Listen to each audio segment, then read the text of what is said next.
मुझे तो संशय ये है कि 15 साल की सरकार में, स्थापित सरकार में ममता बनर्जी और इतनी स्ट्रांग है, जो सुप्रीम कोर्ट तक वार कर रही थी, वो नहीं टिक पाई, तो क्या उत्तर प्रदेश में समाजवादी पार्टी और उनके नेता इसका सामना कर पाएंगे? ये बहुत बड़ा सवाल है। नमस्कार दोस्तों, कैसे हैं आप लोग। उम्मीद है आप सभी अच्छे होंगे। उत्तर प्रदेश में मंत्रिमंडल विस्तार हो गया, पदों की संख्या बढ़ गई, मंत्री बढ़ गए, लेकिन इससे क्या हो गया? मंत्रियों के कार्यकाल में जो उन्होंने काम किया है उसका आकलन करने का वक्त था ये तो। लेकिन आप क्या कर रहे हैं? मंत्रियों की संख्या बढ़ा दे रहे हैं। अब चुनाव के मद्देनजर आप ऐसा कर रहे हैं या कोई और रणनीति है, ये तो पता नहीं। अखिलेश यादव इस पर सवाल खड़े कर रहे हैं और वो सीधे तौर पर कह रहे हैं कि जो बाहर से लोग आए हैं उनको आप पद दे रहे हैं और जिनको नहीं मिला है पद, वो लोग अब क्या करेंगे। जिस तरह से बृजभूषण शरण सिंह भी ट्वीट करके अपना दुख व्यक्त कर रहे हैं क्योंकि उनके बेटे को भी मंत्रिमंडल में जगह नहीं दी गई। तो फिर आखिरकार उत्तर प्रदेश के भीतर किस तरह की राजनीति अब हावी हो रही है? चुनाव 8 महीने बाद होने हैं, उससे पहले जो तस्वीर है उस पर बात करेंगे। केपी मलिक जी वरिष्ठ पत्रकार हमारे साथ जुड़े हैं। सर, बहुत बहुत स्वागत है आपका। बहुत बहुत धन्यवाद हिमांशु जी, आपका भी और हमारे दर्शकों का भी बहुत बहुत धन्यवाद, आभार। सर, उत्तर प्रदेश में मंत्रिमंडल विस्तार हो रहा है, 8-9 महीने बचे हैं अब नई सरकार चुने जाने के लिए, चुनाव होने के लिए, और यहां पर मंत्रिमंडल विस्तार हो रहा है।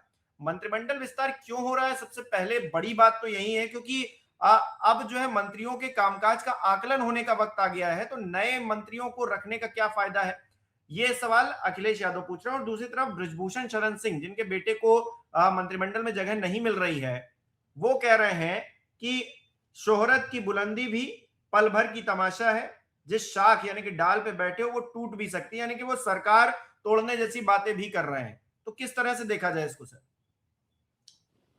नहीं, उन्होंने मुहावरा गलत दिया है। वो मुहावरा ये देते कि भाई शोहरत की बुलंदी पल भर का तमाशा है और हर शाख पे उल्लू बैठा है, ये देना चाहिए था उनको। लेकिन उन्होंने अपने तरीके से मिसाल दी है। ब्रजभूषण शरण सिंह का जो पिछला कुछ समय से उनके हालात चल रहे हैं, भारतीय जनता पार्टी से उनका जो तल्खी चल रही है, उसके पीछे कई सारी चीजें हैं। आपने देखा है, महिला पहलवानों का मामला है और उसमें वो बुरी तरह फंसे थे। अपने दबदबे की वजह से वो बच गए और बेटे को टिकट दिलाने में कामयाब रहे। अभी वो सोच रहे थे कि वो कुछ दबाव बना के भारतीय जनता पार्टी से हासिल कर लेंगे।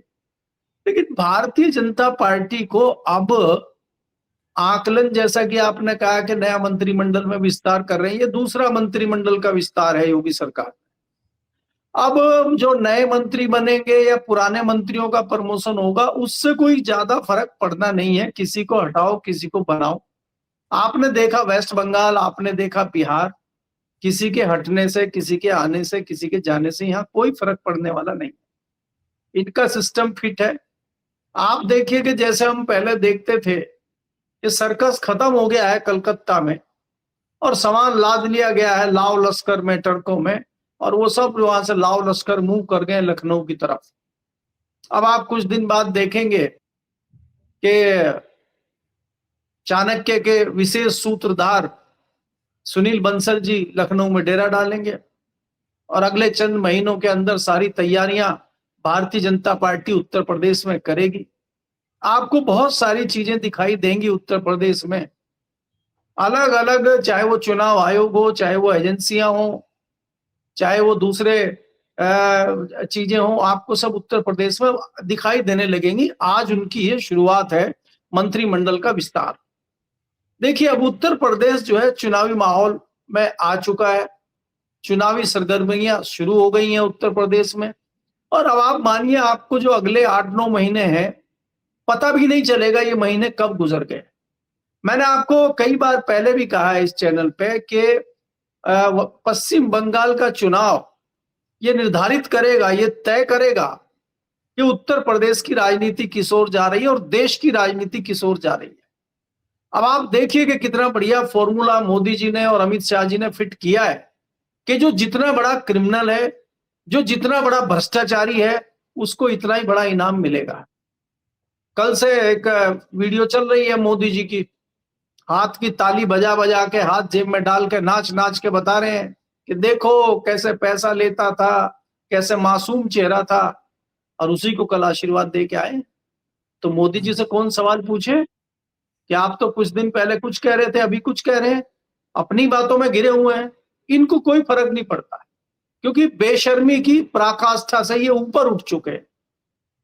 अब आप ये देखिए कि आसाम के मुख्यमंत्री हो, वेस्ट बंगाल के मुख्यमंत्री हो, चाहे महाराष्ट्र के मुख्यमंत्री रहे हो, आज उप मुख्यमंत्री हो, तो आप ही तो कह रहे थे, कोई और थोड़ा ही कह रहा था।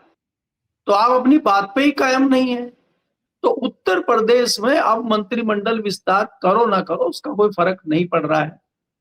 दूसरी बात यह है कि ग्राउंड पे जो परिस्थितियां हैं, ग्राउंड पे जो चीजें हैं, उस पर जो मुख्य विपक्षी दल है समाजवादी पार्टी, वो कितना मुकाबला कर पाएगी, उसकी कितनी हैसियत है, उसके तर्कश में कितने तीर हैं, उसकी सेना का लाव लश्कर कितना बड़ा है। मुझे तो संशय ये है कि 15 साल की सरकार में, स्थापित सरकार में ममता बनर्जी और इतनी स्ट्रांग है, जो सुप्रीम कोर्ट तक वार कर रही थी, वो नहीं टिक पाई। तो क्या उत्तर प्रदेश में समाजवादी पार्टी और उनके नेता इसका सामना कर पाएंगे? ये बहुत बड़ा सवाल है। तो आपको ये समझना होगा कि उत्तर प्रदेश में चुनावी बेला शुरू हो गई है, और भारतीय जनता पार्टी अपना काम शुरू कर देगी, कर देगी नहीं, कर दिया। आज से उन्होंने काम शुरू कर दिया है। ये तो खाली नूरा कुश्ती है, मंत्रिमंडल का विस्तार और इस तरह की चीजें। अखिलेश यादव ट्वीट करके सवाल पूछ रहे हैं, वो ट्वीट पर ध्यान नहीं देते हैं। वो तो अगर सड़कों पर जाके आप पूछेंगे, उस पर ध्यान नहीं देते, आप ट्वीट का सोच रहे हैं आपका कोई जवाब देगा। तो अब ये ट्वीट का जमाना नहीं है। आप स्थिति देख रहे हैं कि किस प्रकार से महागठबंधन की स्थिति है। महागठबंधन में ही 2 फाड़ 3 फाड़ करना शुरू कर दिया है। भारतीय जनता पार्टी की जो रणनीति है, उससे विपक्ष खुद ही घिरा खड़ा हुआ है। आपने देखा एक एक को कैसे निपटाया है, चाहे वो केसीआर हो, चाहे वो उड़ीसा वाले हो, चाहे वो वेस्ट बंगाल की ममता हो, चाहे वो केजरीवाल हो, एक एक करके कैसे सबको निपटाया है, चाहे वो लालू यादव हो। तो इसी तरह से आप ये देखिए कि तमिलनाडु में अभी सरकार भी नहीं बनी थी कि कनिमोझी का लेटर आ गया है स्पीकर साहब को। बड़ी आस्था दिखाई है उन्होंने स्पीकर में, और कहा है कि स्पीकर साहब हमें जो है कांग्रेस से दूर करिए, और हमें राहुल गांधी से बदबू आने लगी है, इनसे हमारी सीटें दूर करिए। ये क्या जताता है कि भारतीय जनता पार्टी को ज्यादा कुछ करने की जरूरत ही नहीं है, ये क्रांतिकारी लोग आपस में ही कर लेंगे। तो आपको ये देखना होगा कि उत्तर प्रदेश में जो आने वाला चुनाव है, और साथ में उत्तराखंड और पंजाब का चुनाव है, यहां क्या परिस्थितियां बनने जा रही। खाली उत्तर प्रदेश ही नहीं है, अभी आपको बहुत बड़े बड़े बदलाव पंजाब में भी दिखाई देंगे। 2 दिन पहले छापे पड़े हैं एक मंत्री के यहाँ, उनको कल गिरफ्तार कर लिया गया, जेल भेज दिया गया है, क्योंकि वो आए नहीं बीजेपी में। उम्मीद ये थी कि जो 7 सांसद आए हैं उनके साथ वो भी आएंगे, वो नहीं आए, तो उनका दिमाग ठीक कर दिया गया है। तो इसी तरीके से चीजें आपको दिखाई देंगी आने वाले समय में। और उत्तर प्रदेश में भी चुनावी बेला है, हम और आप रोज इन पर डिस्कस करेंगे, रोज नई नई चीजों पर डिस्कस करेंगे, रोज आपको नए किस्से कहानियां सुनाई देंगे, और नए नए अभी कांड भी दिखाई देंगे आपको। कल हापुड़ में एक कांड देखा ना आपने, सम्मान दिलाना है उन्हें महाराणा प्रताप को, ईंट पत्थर फेंकना है, मार काट करनी है, तो इसके पीछे क्या रणनीति है। तो इस तरह की घटनाएं भी आपको देखनी होंगी। सर, उत्तर प्रदेश की राजधानी लखनऊ में ही हत्याकांड हो रहा है। भारतीय जनता पार्टी युवा मोर्चा के जो सदस्य हैं उनको जो है किस तरह से गोली मार दी जा रही है। एक जो कांस्टेबल है वो कह रहा है कि खुलेआम हमसे 2000 रुपए पूरा पुलिस विभाग जो है वसूल कर रहा है, और तमाम जवानों से वसूल कर रहा है। अब उसके घर पुलिस रातों रात पहुंच जाती है। मतलब यहाँ तो जो भ्रष्टाचार कर रहा है उससे कोई पूछताछ नहीं है, जो शिकायत कर दे, जो उस काले कांड को उजागर कर दे, उससे पूछताछ करने के लिए जो है हमेशा पूरा प्रशासन जो है, शासन जो है वो एक्टिव हो जाता है। तो किस तरह की परिस्थितियां ग्राउंड पर हैं, और किस तरह से दिखाने की कोशिश की जा रही है कि हम हर व्यक्ति को जो है साथ में लेकर चलने की कोशिश कर रहे हैं। अब मंत्रिमंडल से तो यही प्रतीत हो रहा है इस विस्तार से कि ये दिखाएंगे कि भाई हमने एक ब्राह्मण रख लिया, 2 ये रख लिए, 2 वो रख लिए, और हम सभी का सम्मान कर रहे हैं, सबका साथ सबका विकास हो रहा है उत्तर प्रदेश के भीतर। नहीं हिमांशु, ये खाली उत्तर प्रदेश में ही सबका साथ सबका विकास नहीं हो रहा है। ये जहां जहां भारतीय जनता पार्टी की सरकार है, सब जगह विकास हो रहा है। उत्तर प्रदेश में पुलिस प्रशासन की, वो अगर पोल पट्टी खोल रहा है तो पुलिस अब उसी को फिट करेगी। आप ये देखिएगा, जिसके ऊपर वो आरोप लगा रहा है, चाहे मुख्यमंत्री हो चाहे मंत्री हो, कोई भी एक्शन उस पर नहीं करेंगे व्यक्ति पे, या सिस्टम में झांकने की कोशिश नहीं करेंगे, क्योंकि उसने आवाज उठा दी है, उसने सच्चाई को सामने ला दिया है, उसका दिमाग ठीक किया जाए। हमारे यहाँ आज खबर आई है, जहां मैं रहता हूं दिल्ली में, कि पुलिस के आदमी ने ही ये जो अपने वो राजस्थान वाले हैं जो आजकल धन वसूली करते हैं, बहुत बड़ा गैंग मास्टर है, क्या नाम उनका, बिश्नोई साहब, बिश्नोई के नाम पे यहाँ पे हफ्ते और महीने मांगे जा रहे हैं।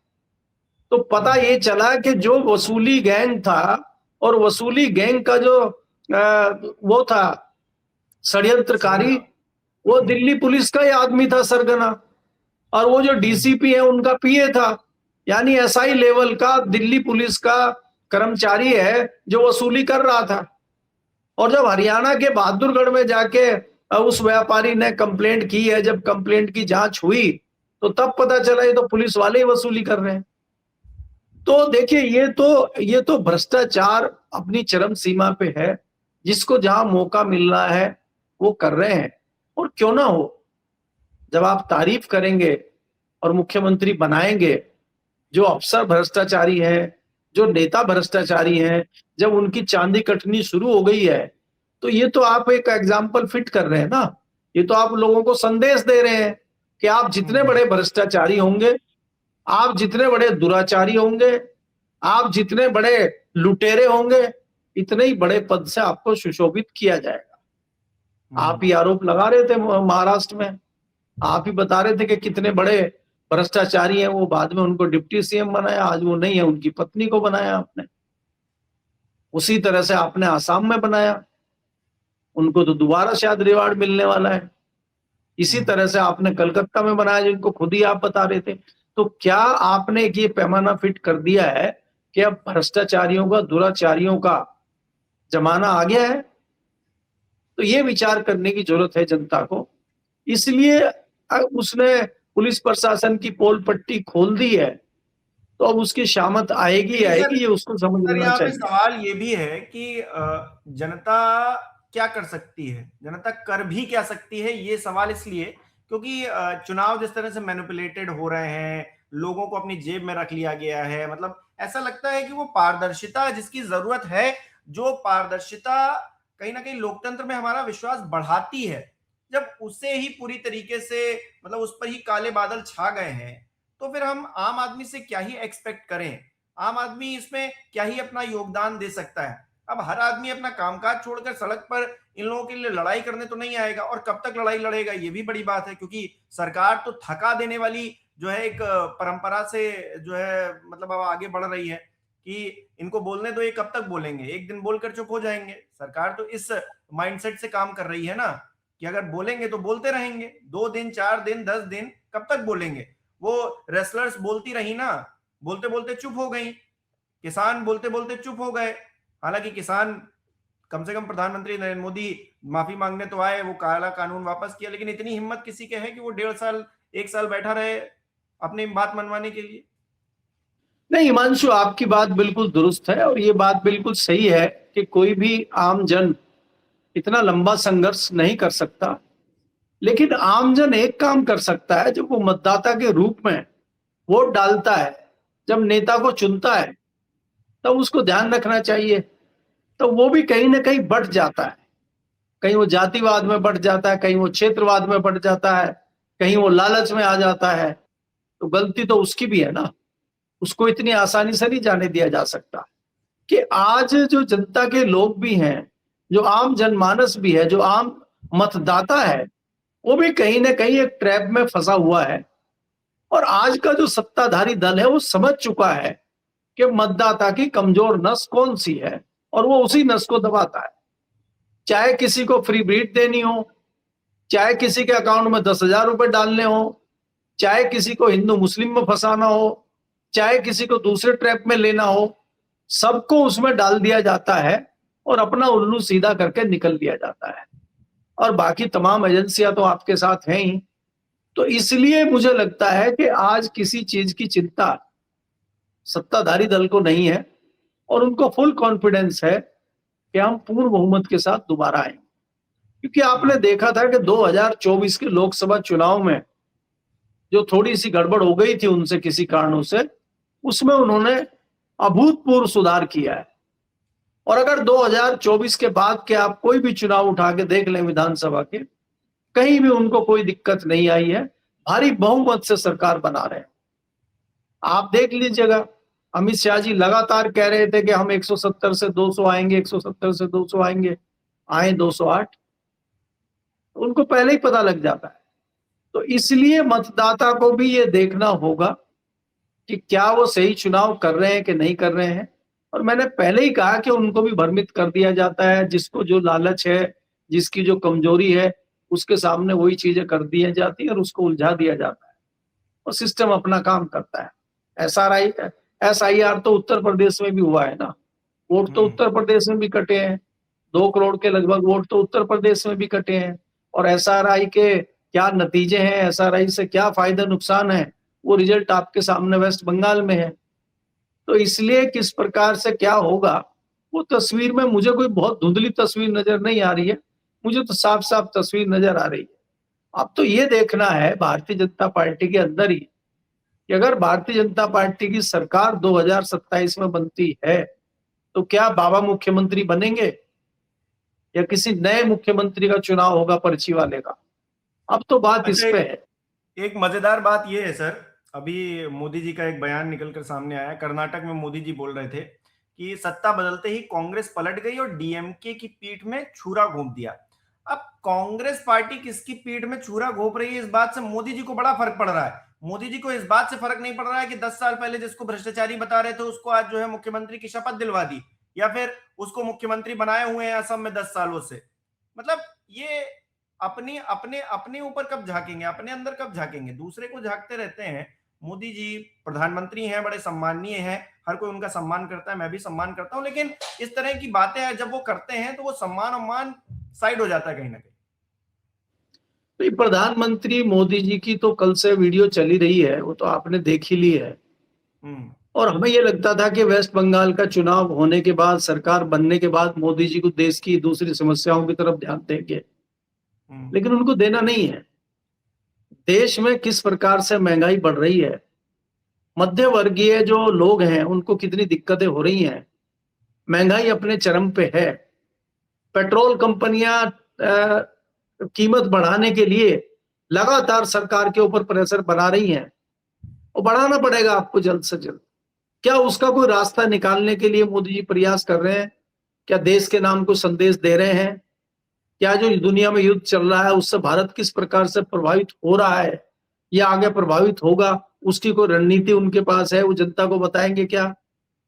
वो नहीं बता रहे। वो खाली कांग्रेस की और समाजवादी पार्टी की और ममता बनर्जी की बात ही हम लोगों को बता रहे हैं। वो इस चीज से ऊपर ही नहीं उठ पा रहे हैं। बड़ा दुर्भाग्य है कि देश के प्रधानमंत्री दलों में उलझे हुए हैं और वो देश की तरफ कोई ध्यान नहीं दे रहे हैं। ये कम से कम मुझे लगता है कि ये देश का दुर्भाग्य है, देश की जनता का दुर्भाग्य है कि प्रधानमंत्री जी अभी तक 5 राज्यों के चुनाव में बिजी थे, अब वो कर्नाटक में जाके डीएमके और कांग्रेस में बिजी हो गए हैं। वो देश में कब बिजी होंगे, देश इस चीज का इंतजार कर रहा है।